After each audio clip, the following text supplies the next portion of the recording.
Muito bem, meus amigos, vamos lá então. O nosso estudo do livro Reportagens de Além Túmulo, de Humberto de Campos, psicografia do Chico. Nós vamos aqui para mais dois estudos. O estudo número 20, né, a reportagem número 20, o valor do trabalho, e a reportagem número 21, a moléstia salvadora.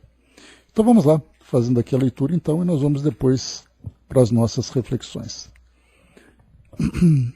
Ninguém contestava os nobres sentimentos de Cecília Montalvão.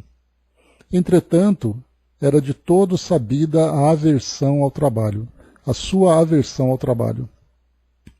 No fundo, excelente criatura, cheia de conceitos filosóficos, por indicar ao próximo os melhores caminhos. Palestra fácil e encantadora, gestos espontâneos e afetuosos, seduzia quem lhe escutasse o verbo carinhoso. Se a família adotasse outros princípios que não fossem os do espiritismo cristão, Cecília propenderia talvez à vida conventual. Assim não ocultava sua admiração pelas moças que até hoje, de quando em quando, se recolhem voluntariamente à sombra do claustro. Então coloca aqui para nós, inicialmente, que Cecília então se não fosse espírita, se professasse a fé católica, ela tenderia à vida conventual, a vida no convento. Talvez tendo ou não vocação, aqui a gente não entra nesse mérito por enquanto, mas não tendo então esse caminho, tinha ali a dificuldade de exercer tarefas, compromissos e tudo mais. Mais por ociosidade que por espírito de adoração a Deus, entrevia nos véus freiráticos o refúgio ideal. No entanto, porque o espiritismo não lhe possibilitava ensejo de ausentar-se do ambiente doméstico, a pretexto de fé religiosa, cobrava-se em longas conversações sobre os mundos felizes. Dedicava-se fervorosa a toda a expressão literária referente às esferas de paz reservadas aos que muito sofreram nos serviços humanos. As mensagens do além, que descrevessem tais lugares de repouso, eram conservadas com especial dedicação. As descrições dos planetas superiores causavam-lhe arroubos indefiníveis. Cecília não cuidava de outra coisa que não fosse a antevisão das glórias celestiais. Embalde, a velha mãezinha a convocava à lavanderia, tenaz, a lavanderia ou a copa. Nem sempre nas ocasiões em que o genitor se recolhia ao leito, tomado de tenaz enxaqueca, a jovem abandonava semelhantes atitudes de alinhamento às tarefas necessárias. Não raro, discutia sobre as festividades magnificentes a que teria direito após a morte do corpo. Ao seu pensar, o círculo evolutivo que a esperava devia ser imenso jardim de espíritos redimidos, povoado de perfumes e zéfiros harmoniosos. No grupo íntimo de preces da família, costumava cooperar certa entidade generosa e evoluída, que se dava a conhecer pelo nome de Eliezer. Cecília interpretava-lhe as advertências de modo puramente individual. Se o amigo exortava ao trabalho, não admitia que a indicação se referisse a serviços na Terra. Este planeta, dizia enfaticamente, é lugar indigno, escura paragem de almas criminosas e enfermas. Seria irrespirável o ar terrestre se não fora o antigozo dos mundos felizes. Oh, como deve ser sublime a vida em Júpiter, a beleza dos dias em Saturno, seguidos de noites iluminadas de anéis resplandecentes. O pântano terrestre envenena as almas bem formadas, e não poderemos fugir à repugnância e ao tédio doloroso. Mas, minha filha, objetava a genitora complacente, não devemos adotar opiniões tão extremistas. Não é o planeta inútil e mau assim. Não será justo interpretar nossa existência terrena como fase de preparação educativa? Sempre notei que qualquer trabalho, desde que honesto, é título de glória para a criatura. Todavia, antes que a velha completasse os conceitos, voltava a filha intempestivamente, ouvidando carinhosas observações de Eliezer. Nada disso. A senhora, mamãe, cristalizada como se encontra, entre pratos e caçarolas, não me poderá compreender. Suas observações resultam da rotina cruel, que se esforça para não quebrar. Este mundo é cárcere sombrio, onde tudo é miséria angustiosa, e creio mesmo que o maior esforço por extinguir sofrimentos seria igual ao de alguém que desejasse apagar um vulcão com algumas gotas de água. Tudo inútil. Estou convencida de que a Terra foi criada para a triste destinação. Só a morte física pode restituir-nos a liberdade. Transportar-nos-emos a esferas ditosas, conheceremos paraísos iluminados e sem fim. A senhora Montalvão contemplava a filha, lamentando-lhe a atitude mental e, espanando os móveis por não perder tempo, respondia tranquila, encerrando a conversa. Prefiro crer, minha filha, que tanto a vela de sebo quanto a estrela luminosa representam dádivas de Deus às criaturas. E se não sabemos valorizar ainda a vela pequenina que está neste mundo, como nos atreveremos a invadir a grandeza dos astros? E antes que a moça voltasse a considerações novas, a bondosa genitora corria à cozinha a cuidar do jantar. Qualquer tentativa tendente a esclarecer a jovem redundava infrutífera. Solicitações enérgicas dos pais, pareceres criteriosos dos amigos, advertências do plano espiritual eram relegados a completo esquecimento. Fervorosa admiradora da vida e obra de Teresa de Jesus, a notável religiosa da Espanha do século XVI, Cecília endereçava-lhe ardentes rogativas, idealizando a missionária do Carmelo num jardim de delícias, diariamente visitada por Jesus e seus anjos. Não queria saber se a grande mística trabalhava, ignorava-lhe as privações e sofrimentos, para só recordá-la em genuflexão ao pé dos altares. Acentuando-se-lhe a preguiça mental, vivia segregada, longe de tudo e de todos. Essa atitude influía vigorosamente no seu físico, e muito antes de 30 anos, Cecília regressava ao plano espiritual, absolutamente envolvida na atmosfera de ilusões. Por isso mesmo, dolorosas lhe foram as surpresas da vida real. Despertou além-túmulo, sem lobrigar viva alma. Depois de longos dias solitários e tristes, a caminhar sem destino, encontrou uma colônia espiritual, onde, no entanto, não havia criaturas em ociosidade. Todos trabalhavam afanosamente. Pediu receosa admissão à presença do respectivo diretor. Recebeu a generoso ancião, em espaçoso recinto.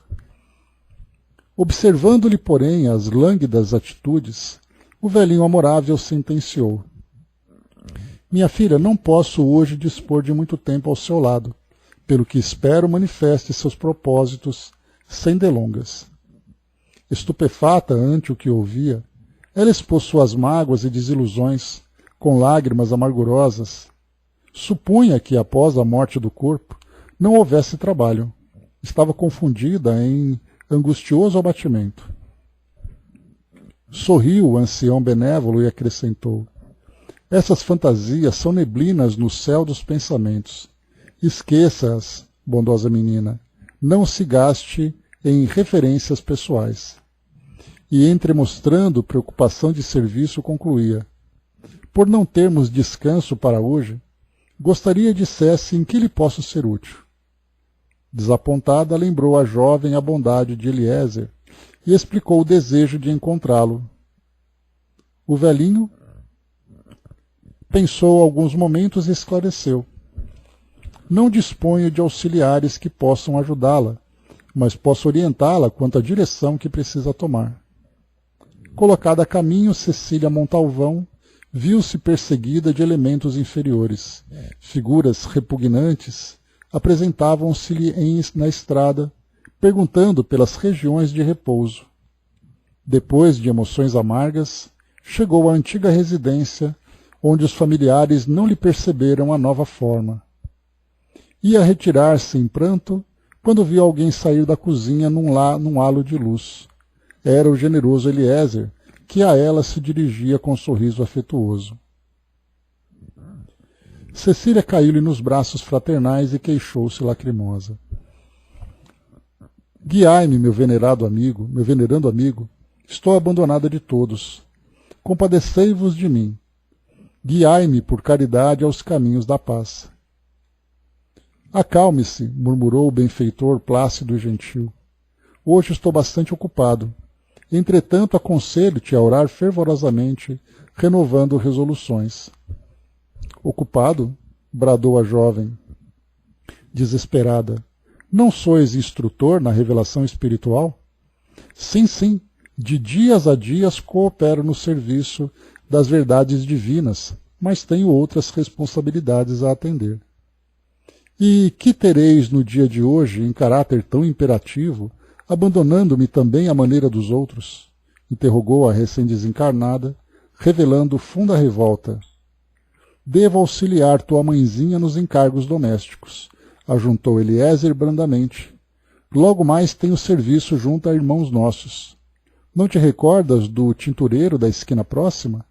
Preciso contribuir no tratamento da filha, que se feriu no trabalho ontem à noite, por excesso de fadiga no ganha-pão. Lembra-te do nosso Natércio, o pedreiro? O pobrezinho caiu hoje de grande altura, machucou-se bastante e aguarda-me no hospital. A interlocutora estava envergonhada. Somente agora reconhecia-se vítima de si mesma. Não poderias localizar-me aqui auxiliando a mamãe? Perguntou o suplicante. É impossível por enquanto, esclareceu o amigo solícito. Só podemos cooperar com êxito no trabalho para cuja execução nos preparamos devidamente. A preocupação de fugir aos espanadores e caçarolas tornou-se inapta ao concurso eficiente. Estivesse mais de 25 anos terrestres nessa casa e teimasse em não compreender a laboriosa tarefa da progenitora. Estiveste, mais de 25 anos terrestres nessa casa e teimaste em não compreender a laboriosa tarefa da progenitora. Não é possível que te habilites a ombrear com ela no trabalho de um instante para outro. A jovem compreendeu o alcance da observação e chorou amargamente. Abraçou a Eliezer com ternura fraternal e falou: Procuro o conforto da prece. Não eras tão amiga de Teresa? Esqueceste-la? Essa grande servidora de Jesus tem a seu cargo numerosas tarefas. Se puder, não te deixará sem a luz do serviço. Cecília ouviu o conselho e orou, como nunca havia feito. Lágrimas quentes lavavam-lhe o rosto entristecido. Incoercível força de atração requisitou-a a imenso núcleo de atividade espiritual, região essa, porém, que conseguiu atingir somente após dificuldades e obstáculos oriundos da influenciação de seres inferiores, identificados com as sombras que lhe envolviam o coração. Em lugar de maravilhosos encantos naturais, a ex-religiosa de Espanha recebeu-a generosamente. Ante as angustiosas comoções que paralisavam a voz da recém-chegada, a servidora do Cristo esclareceu amorável. Nossas oficinas de trabalho estão hoje grandemente sobrecarregadas de compromissos, mas as tuas preces tocaram-me o coração. Conforme vês, Cecília, depois de abandonares a oportunidade de realização divina que o mundo te oferecia, só encontraste sem deveres as criaturas infernais. Onde haja noção justa do bem e da verdade, há imensas tarefas a realizar. Vendo que a jovem soluçava, continuou. Estás cansada e abatida, enquanto os que trabalham no bem se envolvem no manto generoso da paz, mesmo nas esferas mais rudes do globo terrestre. Pedes medicamento para teus males e recurso contra tentações. No entanto, para ambos os casos, somente poderia aconselhar o remédio do trabalho. Não aquele que apenas saiba receitar obrigações para outrem, ou que objetive remunerações e vantagens isoladas. Sim, o trabalho sentido e vivido dentro de ti mesma. Esse é o guia na descoberta de nossas possibilidades divinas, no processo evolutivo do aperfeiçoamento universal. Nele, Cecília, a alma edifica a própria casa, cria valores para a ascensão sublime. Andaste enganada no mundo quando julgavas que o serviço fosse obrigação exclusiva dos homens. Ele é apanágio de todas as criaturas, terrestres e celestes. A verdadeira fé não te poderia ensinar tal fantasia. Sempre te ouvi as orações. No entanto, nunca abriste o espírito às minhas respostas fraternais. Ninguém vive aqui em beatitude descuidosa, quando tantas almas heróicas sofrem e lutam nobremente na terra. Enquanto a voz da generosa serva do Evangelho fazia uma pausa, Cecília ajuntou de mãos postas: benfeitora amada, concedei-me lugar entre aqueles que cooperam convosco. Teresa, sinceramente comovida, esclareceu com bondade: os quadros de meus serviços estão completos, mas tenho uma oportunidade a oferecer-te. Requisitam minha atenção num velho asilo de loucos na Espanha. Desejarás ajudar-me ali? Cecília não cabia em si de gratidão e júbilo. E naquele mesmo dia voltava à terra com obrigações espirituais, convicta de que, auxiliando os desequilibrados, havia de encontrar o próprio equilíbrio. Então aqui, meus amigos, é uma belíssima mensagem. Eu estava lendo aqui, percebendo que conforme chegava ao final dela, né, eu pensava assim, poxa, que pena que esse não é um livro, né, para a gente poder acompanhar toda a história, toda a trajetória dessa personagem, Cecília Montalvan. E traz para nós exatamente isso, a ideia da utilidade, a ideia da produtividade. E todos nós, especialmente nós que somos espíritas, temos como pilar exatamente sermos úteis, né? Sermos produtivos, sermos ativos em nossas tarefas. E não é à toa que os espíritos, quando trazem as orientações àqueles que buscam aconselhamentos, àqueles que buscam auxílio, né? Dizer exatamente isso, né? Trabalhe no bem. Então, o trabalho voluntário, né? Principalmente a gente ouve muito isso. Ocupe suas horas doando-se para aqueles que precisam. Procure uma instituição. E a gente percebe que a laborterapia, que é o nome que a gente poderia dar a essa orientação que é transmitida, ela tem por objetivo exatamente fazer com que as mãos ocupadas façam com que as nossas mentes dissipem todas as ideias, todos os pensamentos, e que por sua vez vão dissipar também todos os sentimentos e emoções que nós trazemos dentro dessa faixa negativa, né, das frustrações, dos sentimentos daqueles mais negativos, né, que nós ainda cultivamos. E no momento em que nós mantemos a nossa mente ocupada, e principalmente quando nós conseguimos perceber o resultado das nossas ações, esses pensamentos rapidamente se dissolvem. Né? Eles simplesmente desaparecem, se dissipam, na verdade. Exatamente porque o trabalho dentro daquelas máximas que nós ouvimos, né? O trabalho edifica o homem, né? Então, dentre outras também, né? Quem Deus ajuda, quem cedo madruga, e por aí vai, né? Nós temos ali tantas e tantas. Mas aí a gente fala de uma visão mais social, né? Da participação de um indivíduo dentro de uma sociedade, dentro de um ambiente de trabalho, de um ambiente de convivência, dentro da sua família. Mas quando nós adentramos, conforme essa história vai aqui nos conduzindo, conforme nós adentramos na realidade do espírito, eu não digo nem no mundo espiritual, né, que vão mostrando para nós ali, que vai mostrando para nós sobre as colônias, sobre as equipes, sobre as atividades, né, as tarefas, né, os compromissos de cada espírito. Mas quando nós adentramos na realidade espiritual e vemos, né, que é impossível que o espírito alcance esse estágio de plenitude, né, ontem mesmo falamos sobre isso, sobre o livro Plenitude de Joana, lá no nosso estudo, e é inevitável, né, que é impossível que nós alcancemos esse estágio de plenitude que significa a felicidade plena, as verdadeiras conquistas do espírito, sem que nós nos tornemos úteis, sem que nós sejamos produtivos. E o trabalho para nós é bem interessante, a gente vai estudar sobre isso. Quando chegarmos lá na terceira parte, no terceiro livro, do Livro dos Espíritos, que trata das leis morais, nós veremos ali a lei do trabalho. E ali Kardec traz ali questões interessantes, e os espíritos ali se dedicam a essas orientações para falar exatamente sobre a importância, né, da transformação de cada um de nós, da transformação do indivíduo, a partir do momento em que ele se dedica às tarefas para a sua autorrealização.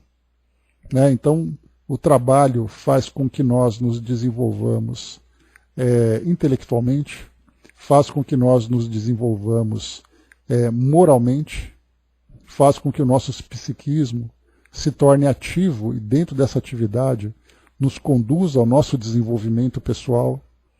A nossa participação faz com que o nosso pequeno núcleo social, que é a nossa família, ou a nossa pequena comunidade onde nós estamos inseridos, também se desenvolva com a nossa participação, com a nossa colaboração. Então, o nosso mundo de provas e expiações, o que é bem interessante, e é algo que muitas vezes nós não compreendemos ainda a sua profundidade e a sua grandiosidade, que é exatamente o fato de nós estarmos encarnados. Estarmos aqui no mundo físico, estarmos aqui no mundo como esse, nos obriga a lutarmos pela nossa sobrevivência, nos obriga a trabalharmos pela nossa manutenção. A nossa manutenção, a manutenção daqueles a quem nós estamos vinculados na construção do mundo onde nós vivemos. Aquele que não trabalha, ele passa as suas necessidades. Então, de uma forma automática, daquilo que faz parte das próprias leis do nosso mundo, todos nós somos forçados a produzir. Porque do contrário nós perecemos. Do contrário nós simplesmente morremos. Pelo fato de nós não termos o sustento para a nossa vida, o alimento, a proteção. Então nós trabalhamos inicialmente por obrigação.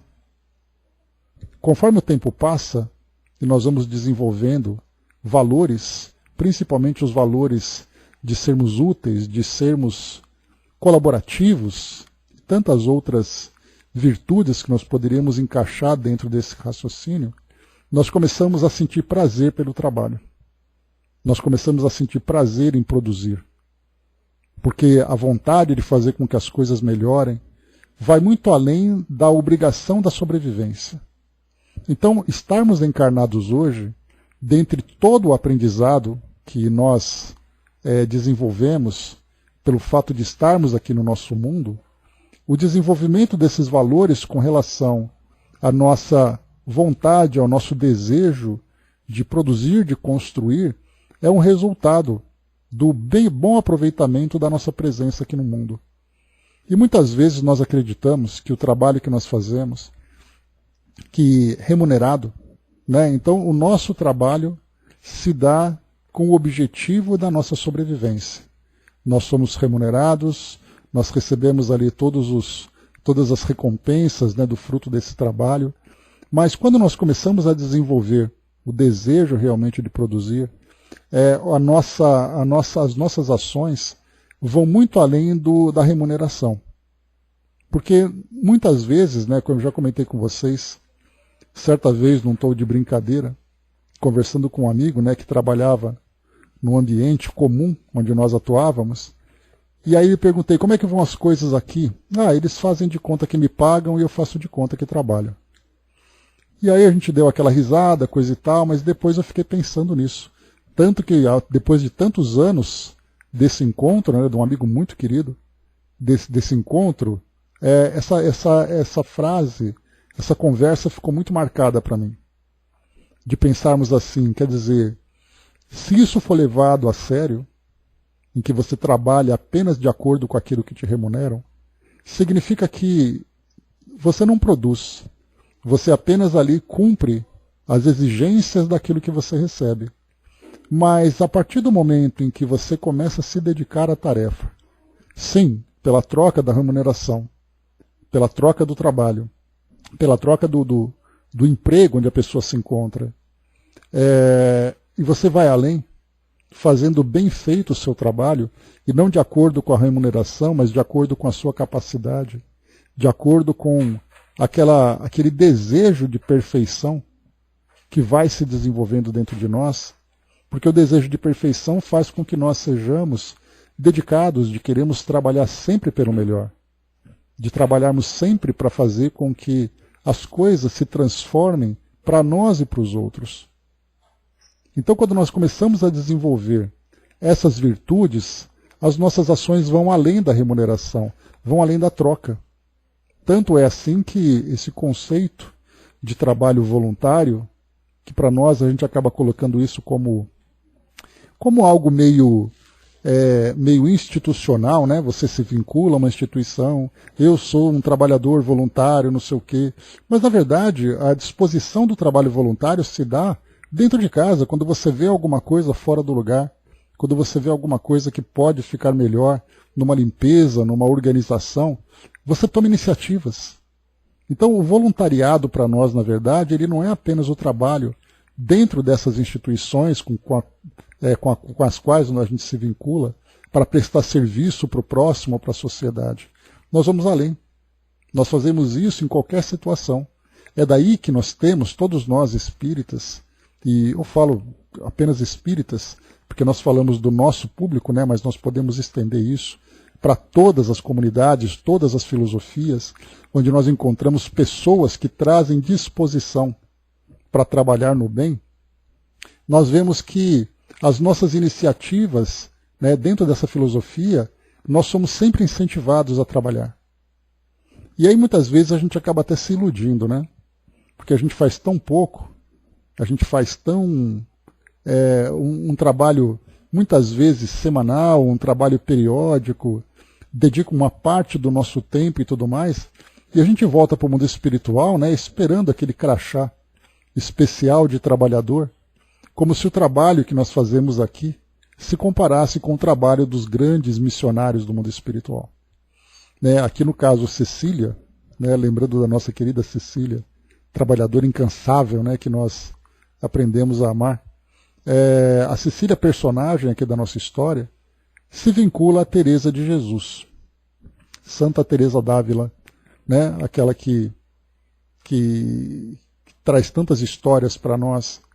E o trabalho dela, de acordo com a sua envergadura moral, de acordo com a sua envergadura espiritual, alcança dimensões que, quando nós olhamos para aquilo que nós fazemos, acreditando que o nosso trabalho é tão importante, faz com que nós caiamos no chão de vergonha.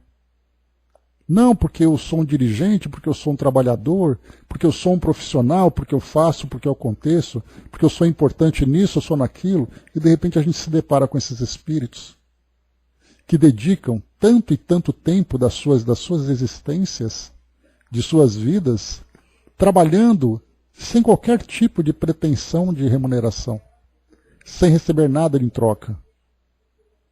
Então, o pouco que nós fazemos hoje é essa pequena semente que começa a ser plantada em nossos corações para que a gente desperte para a importância, para a necessidade de nós crescermos nessa direção, na direção da utilidade, na direção de querermos fazer a diferença, de sermos, ainda que seja uma discreta, quase insignificante engrenagem nessa grande máquina divina, mas a nossa participação faz diferença. Madre Teresa, né, traz uma daquelas mensagens, daquelas citações belíssimas, né? E ela diz assim, né, que eu posso ser apenas uma gota no oceano, mas sem mim o oceano já não seria o mesmo. O que significa que mesmo que o nosso trabalho seja um trabalho discreto, mas um trabalho feito com amor, um trabalho feito com dedicação, ele faz a diferença. E nós estamos assim agora. Né? O Brás colocou, desculpa Brás, demorar a leitura aqui, né? Trabalhei muito na minha infância em serviços de roça, questão de sobrevivência, né? Pois é, e muitas vezes, né, Brás, a gente fala assim, olha, eu trabalho nisso porque eu não tenho opção, porque se eu tivesse eu trabalharia de outra forma. Mas o destino acaba levando a gente para essas situações, né? Passei pela área pública por um tempo e depois vendas representante, né? Agora fiquei... Né? Na verdade, né, o que a gente lembra, né, Kardec também fala sobre isso, que todos nós temos o limite físico. Né? O importante é que muitas vezes o nosso corpo não acompanha, mas o espírito continua ativo. Essa que é a parte valiosa para todos nós. Então, aquilo que nós aprendemos no nosso mundo, primeiro por obrigação, por uma questão de sobrevivência. Né? O indivíduo tinha que pensar em ferramentas, tinha que pensar em armadilhas, pensar numa habitação, procurar um lugar para poder coletar comida, né? Coletores e caçadores, naquela época tão primitiva da nossa existência. E conforme o tempo foi passando, a gente começou a desenvolver o intelecto. A gente começou a se tornar mais engenhoso, mais criativo, e ao mesmo tempo criativo e ativo, porque aí nós passamos então a querer trabalhar e pôr em prática tudo aquilo que nós desenvolvemos. Mas infelizmente nós encontramos no mundo ainda hoje esses irmãos que não despertaram nesse sentido. Mas sempre há oportunidade de recomeço. Né? A Madre, a Santa Teresa d'Ávila aqui, que foi referida aqui no nosso texto, deu a oportunidade para a nossa personagem Cecília, para que ela se engajasse numa tarefa, sob a inspiração desse grande espírito. E muitos de nós seremos tutoriados por esses espíritos também, aqueles que estão próximos a nós, muitas vezes espíritos anônimos, espíritos incógnitos, né, perante esses grandes nomes, mas são trabalhadores que vão nos orientar nesse caminho do nosso crescimento. Se nós chegarmos no mundo espiritual já com essa disposição de começarmos a trabalhar, significa que nós já estamos criando vínculos, desde já, com as boas esferas, né, com as esferas elevadas do mundo espiritual. Seremos reconhecidos pela nossa vontade de crescer, de produzir. Mas muitas vezes, quando nós apresentamos ainda esse pensamento de improdutividade, de queixas, de lamentações, nós tivemos até André Luiz, no livro Nosso Lar, naquele momento em que ele se encontra com um dos ministros, né, que eu me esqueço o nome dele, mas é aquele ministro que foi representado, né, por Paulo Goulart no filme Nosso Lar. Quando André Luiz, então, ele se apresenta para procurar uma ocupação. Né? O que eu posso fazer? E o próprio André Luiz também ele misturou um pouco, apesar da vontade, ele mistura um pouco de orgulho. E esse orgulho acaba sendo para ele ali uma situação de constrangimento. Né? Porque ele dizia, olha, eu sou médico, tudo bem ser médico, mas aqui você vai ter que aprender uma nova forma de exercer essa sua habilidade. Né? E a gente lembra que nessa entrevista que André Luiz faz com esse ministro, ele encontra com uma outra senhora, porque o atendimento, nesse momento, era feito em pares, em duplas.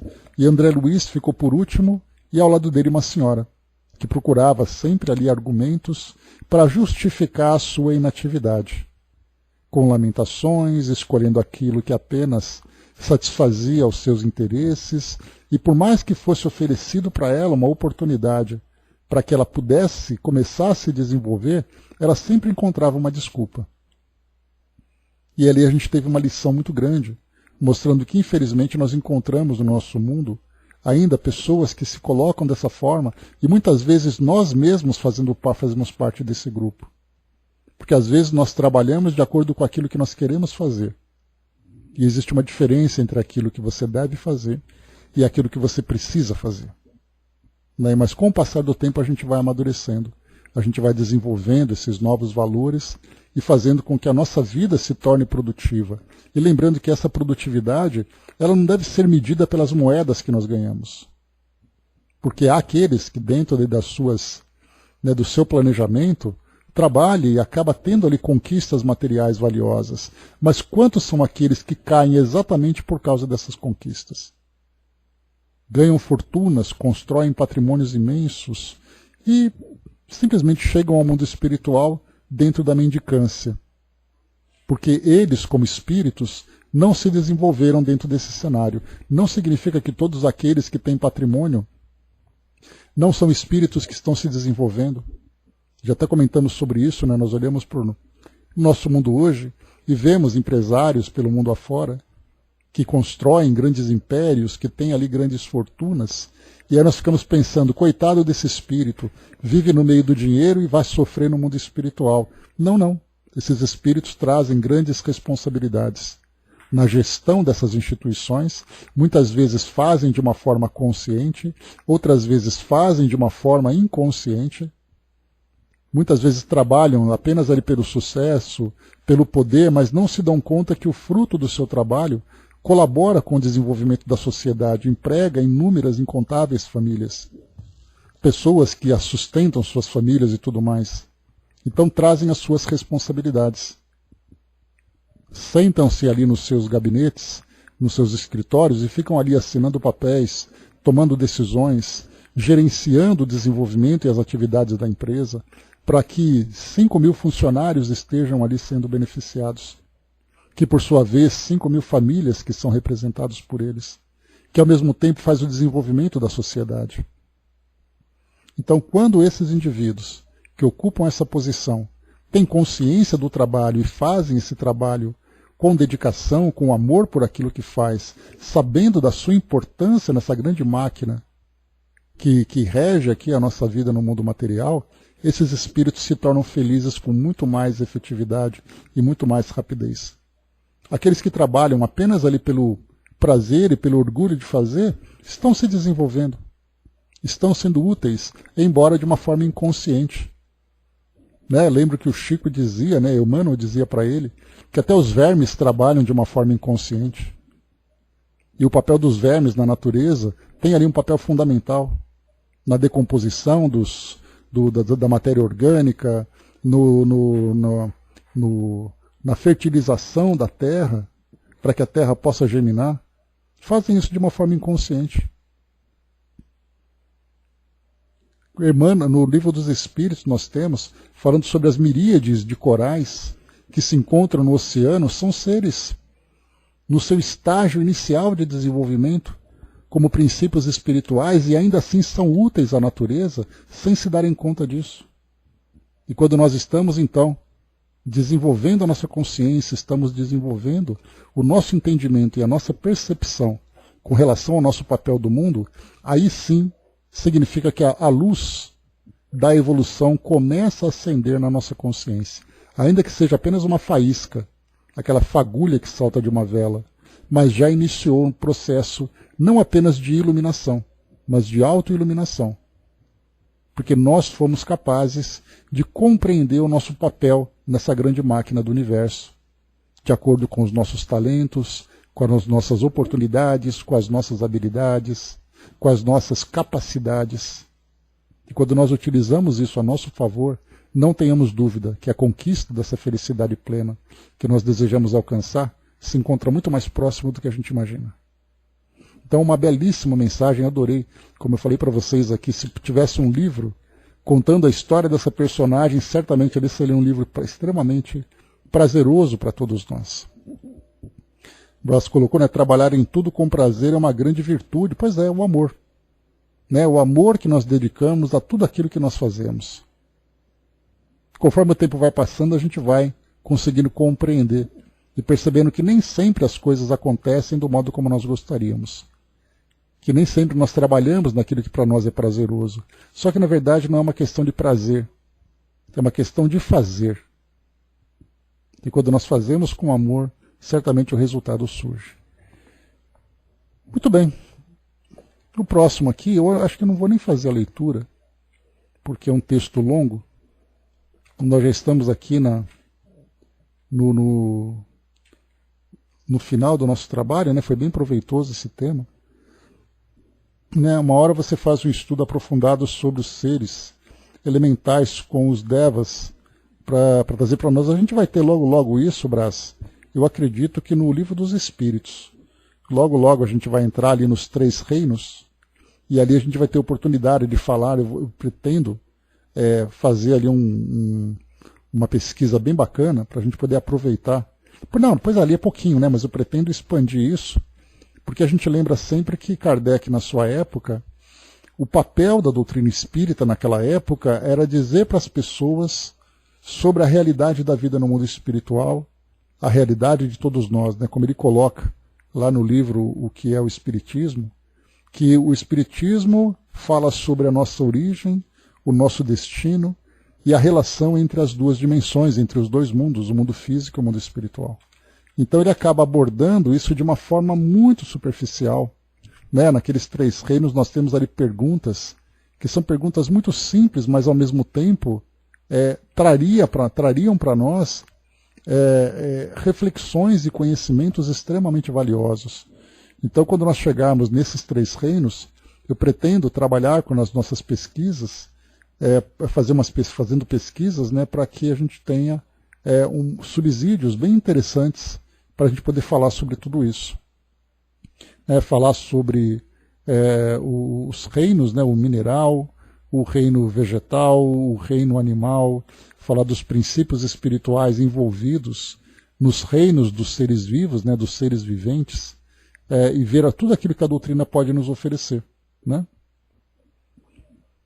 No dia que eu comecei a entender o papel do átomo sobre nós, fiquei feliz, né? Mas vai do micro ao macro. Né? Pois é, a gente pega tão pouco, né, com relação às informações que foram trazidas, mais uma vez, porque o papel da doutrina não era abordar, não era tratar desses temas, mas era falar sobre aquilo que era o mais basilar, trazendo para nós as primeiras revelações, quebrando as primeiras barreiras, né? As barreiras do ceticismo, mas ao mesmo tempo da fé não racional. Né? Então era um trabalho já difícil de ser feito. Mas hoje nós temos a oportunidade de ir um pouco além. Né? De irmos um pouco além do conhecimento que foi trazido para nós naquela época. Hoje nós temos uma condição de olhar para o mundo como nós vemos, para a natureza como um todo, como um ponto de partida interessante para as nossas análises. Né? Então, oportunamente, a gente vai tratar desse tema. Bom, de qualquer forma, tem aqui eu vou ler para vocês. Deixa eu pegar aqui rapidinho. Que é uma das mensagens preferidas que eu tenho, que eu gosto de ouvir com muita frequência. Deixa eu pegar aqui.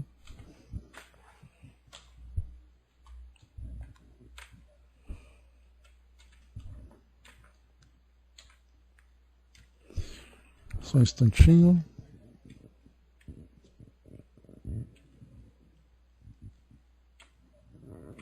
Deixa eu pegar aqui. Está aqui, ó, do livro Taça de Luz. E eu vou ler essa mensagem para nós aqui, só para a gente aproveitar esse tempo final, que, como eu falei para vocês, é uma das minhas mensagens preferidas, né? Aquela mensagem de cabeceira. Né? Deixa eu pegar aqui. E depois eu mando para vocês o áudio, para vocês ouvirem.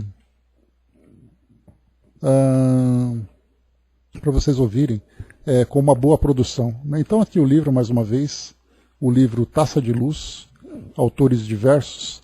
A questão 38 é: que fazes, que produzes? E ela é conhecida apenas como que produzes. Ela diz assim: meu amigo, a vida nunca deixará sem contas o tempo que nos empresta. A fonte oculta no campo desamparado é uma bênção para o chão ressequido. A árvore é doadora constante de utilidades e benefícios. A cova minúscula é berço da sementeira. A erva tênue faz a provisão do celeiro. A abelha pequenina fabrica o mel que alivia o doente. O barro humilde, ao calor da cerâmica, se transforma em sustentáculo da habitação. Nos estábulos e nos redis, há milhões de vidas inferiores extinguindo-se em dádivas permanentes ao conforto da humanidade, produzindo leite e lã para os povos inteiros, para que os povos inteiros se alimentem, se agasalhem e desenvolvam. E nós, que desfrutamos a riqueza do tempo, que fazemos da sublime oportunidade de criar o bem? Ainda que fujamos para os derradeiros ângulos do planeta, um dia chegará em que a verdade divina se dirigirá a nós outros, indagando: que produzes? Que fazes da saúde, do corpo, da inteligência, dos recursos variados que a vida te deu? Lembremo-nos de que, na própria crucificação, o Mestre Divino produziu a ressurreição por mensagem de imortalidade ao mundo de todos os séculos.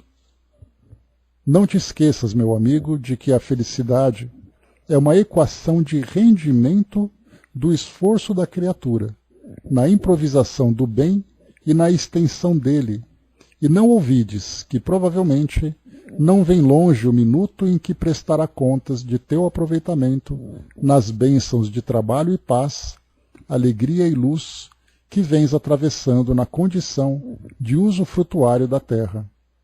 E aí Emmanuel trouxe para nós, essa mensagem foi trazida, aqui em nota do rodapé, em 1857, Centro Espírita Luiz Gonzaga, lá em Pedro Leopoldo, em Minas. E aí foi colocado para nós que o título, né, entre parênteses, é o mesmo da mensagem original, publicada em 1950. E aqui faz parte do livro, nosso livro, diferindo apenas a saudação inicial. Mas aqui é só detalhe técnico. Mas como eu falei para vocês, essa mensagem, eu sempre procuro mantê-la por perto para ouvir com frequência, para sempre valorizar cada oportunidade que nós temos de produzir algo que nos beneficie, porque quando nós falamos no alto amor, né, a gente lembra que o alto amor é a nossa capacidade de amarmos a nós mesmos, de amarmos-nos, né? E através desse amor nós procuramos sempre criar as melhores situações e oportunidades para o nosso desenvolvimento, para a conquista da nossa felicidade. O alto amor, ele não tem uma conotação egoísta. Quando eu penso, né, eu amo a mim mesmo e nada mais me importa. O alto amor é aquele amor, o amor verdadeiro, que se desenvolve dentro de nós, e no momento em que ele começa a brilhar, no começo, coloco sim, Marli. Vou colocar em áudio, inclusive, que ele é muito, muito bonito de ser ouvido, da forma como ele foi produzido. Então, o amor, quando ele começa a brilhar, ou começa a gerar os seus primeiros frutos, ele inevitavelmente vai além de nós. Ele vai além porque ele começa a envolver tudo e todos em torno de nós. Então não é aquele egoísmo que nós pensamos inicialmente, né? Então ele é, na verdade, aquilo que vai sempre nos fazendo com que nós nos expandamos cada vez mais, né? Porque a nossa expansão, embora nós sejamos esse corpo físico, estejamos restritos dentro dessa matéria, a extensão que nós alcançamos é demonstrada exatamente pelo alcance do amor que nós temos dentro de nós. Aquilo que eu faço à minha volta, aquilo que eu faço hoje com a tecnologia, né, nós conseguimos alcançar grandes distâncias. Então, quer dizer, o valor de uma pessoa, isso é até uma passagem que eu coloco no meu WhatsApp. Deixa eu pegar aqui para vocês. Pegar aqui para ler no contexto certinho, que eu quero ler exatamente dentro da sua... Deixa eu ver aqui. Só um instante.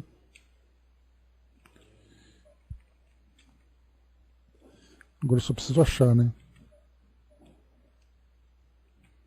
Talvez eu não encontre agora. Mas eu posso dizer assim com palavras simples, né? Que ela diz assim: que o valor de uma pessoa é medido pelo efeito que ele provoca à sua volta. Então o valor de uma pessoa é medido pelo efeito que ela provoca nas pessoas e no mundo à sua volta.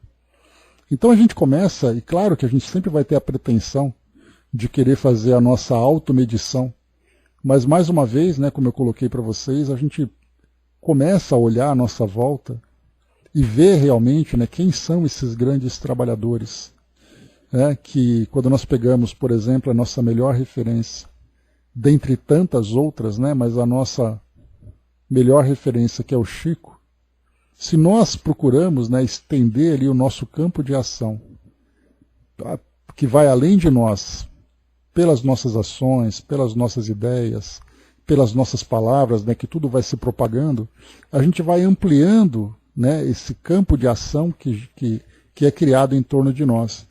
E a gente tem ali, né, uns poucos milímetros que a gente consegue avançar, e a gente já sente aquele orgulho de dizer, olha só como eu fiz coisas, olha só como eu trabalhei. E aí então a gente vê um espírito como Chico, a gente vê um espírito como Madre Teresa, a gente vê um espírito como Papa João Paulo II, né? E dentre tantos outros, né? Citei só alguns nomes. E aí então a gente começa a perceber que esses espíritos não apenas foram muito além dos seus próprios limites, dos seus limites pessoais, mas eles conseguiram marcar os seus nomes na história, por aquilo que eles fizeram, não por obrigação, mas fizeram pela vontade de fazer.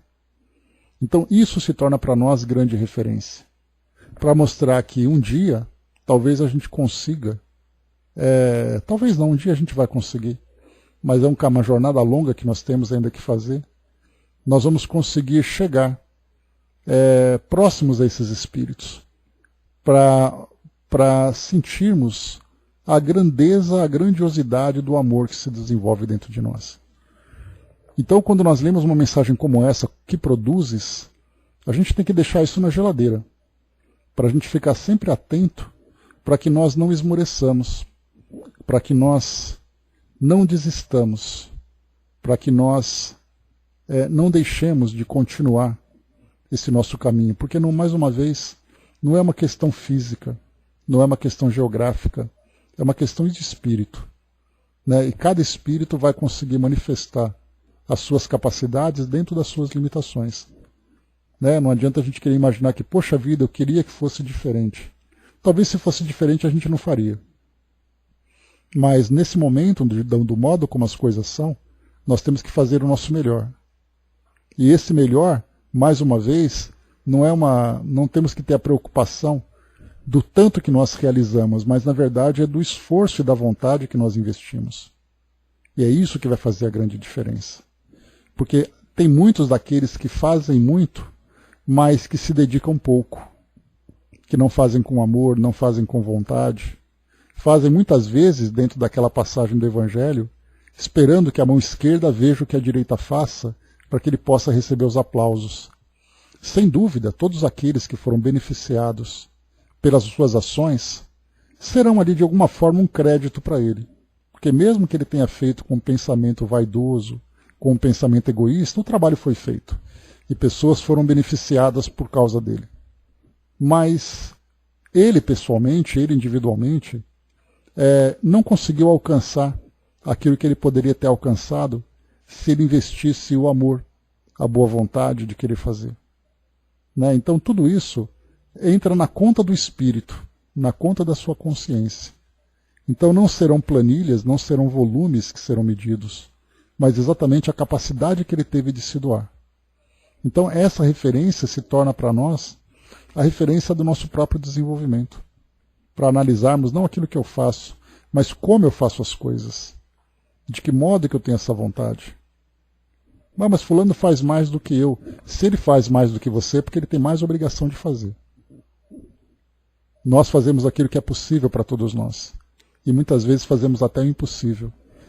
E é um trabalho por nós, por aqueles que estão próximos, pelos nossos lares, pela nossa sociedade, pelo ambiente onde nós frequentamos, pela nossa comunidade. Então essa é a ideia do trabalho que vem para nós a partir dessa mensagem, mostrando o quão frustrante é nós querermos dedicar nossa vida pela felicidade espiritual sem termos consciência da importância do trabalho que precisa ser desenvolvido. Aqui no final, só para a gente poder concluir o nosso estudo de hoje, aqui no final nós temos o que a irmã, a Santa Teresa d'Ávila, comenta aqui para ela, quando ela diz assim, deixa eu ver aqui, deixa eu só pegar aqui para vocês.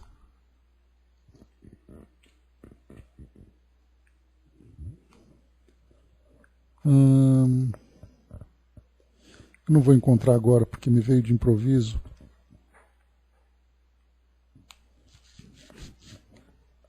Mas é aquele que, não aquele que apenas saiba receitar obrigações a outrem e vivido dentro de ti mesmo, né? Deixa eu ver aqui.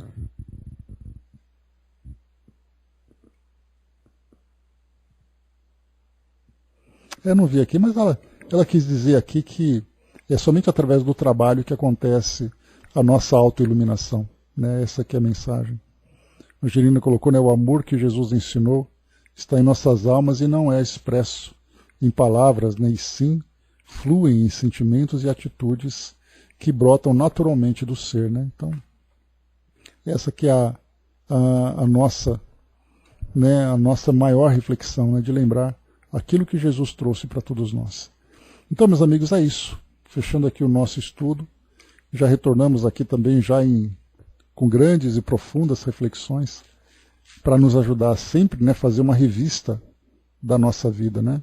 E, inclusive, nós tivemos também uma outra mensagem que nós estudamos, que ela foi também bastante interessante.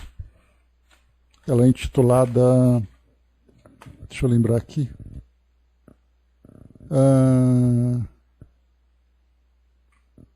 não sei se foi Caridade e Desenvolvimento, mas contava a história daquela senhora que passava mais tempo fora de casa se dedicando ao trabalho, né, de trabalho assistencial e se esquecia das obrigações dentro de casa. E aí então ela foi chamada, né, espiritualmente para mostrar, né, que a família também precisava dela. E ela dizia, mas foi dito para mim que eu tenho que trabalhar para trabalhar pelo próximo, não sei o que e tal, que era uma mensagem espiritual. E ela interpretou do jeito dela. E ela se dedicava tanto, mas se esquecia dos compromissos mais importantes, que era exatamente o compromisso dentro de casa, né? Então, quer dizer, temos que aprender. E com o passar do tempo a gente vai aprendendo a encontrar o equilíbrio entre aquilo que nós precisamos fazer e aquilo que nós podemos fazer além. Tudo isso, Brás. Então, assim, a ideia do trabalho em si, a gente precisa aprender muito sobre tudo isso ainda, né? Porque muitas vezes se faz, mas ao mesmo tempo também se falha. E nós temos que encontrar